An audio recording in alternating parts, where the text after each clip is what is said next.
Hey there folks. Today I wanted to talk about building your story list or your anecdote list. Now to name drop, a friend of mine, good friend of mine is Ando, the comedian, okay? And Ando's hilarious, we all love him, and he's an extraordinary speaker. If you haven't seen him speaking, he is amazing. We were doing a couple of jobs together a few years back and quite a while ago now, and he was just starting to really build his career as a speaker after doing other things like lawyer and all kinds of things. And I just noticed that one day when we were out in the back, he kind of pulled out his little black book and he said, this is what comedians all have. This is our gold. And it's his little black book of stories and anecdotes. I loosely had stuff like that, but I didn't really have something as organized as a little black book. And I took a leaf out of Arne's book, so to speak. Sorry for that. But I started to collate all of my stories. Now I do it on an Excel spreadsheet, which is kind of not as sexy as pulling out your little black book, but I knew I'd lose my little black book if I had a little black book.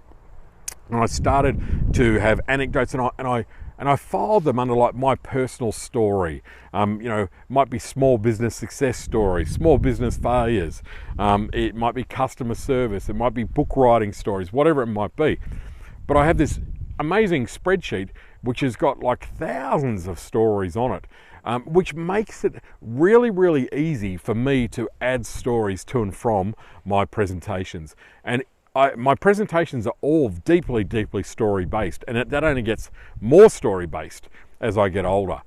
It's very hard. If I said to you, give me your 50 top stories right now, very few people would be able to do that, because you kind of can't just think about them off the top of your head like that. But if you've got a database, if you've got a list of your stories, I could give you 500 stories now. Talk about how businesses pivoted during COVID. I've got a database with 2,000 examples on that. Like that kind of stuff gives you a lot of material as a speaker, and that is what's going to differentiate you from others as well. So if you haven't already got a story or anecdote list, or some way of filing them, start one today and then utilize that as you're developing new presentations. You'll find it amazingly helpful for kind of, giving you a ton of information like on demand. It's really, really kind of cool. All right. Thanks, folks. Hope you found that helpful.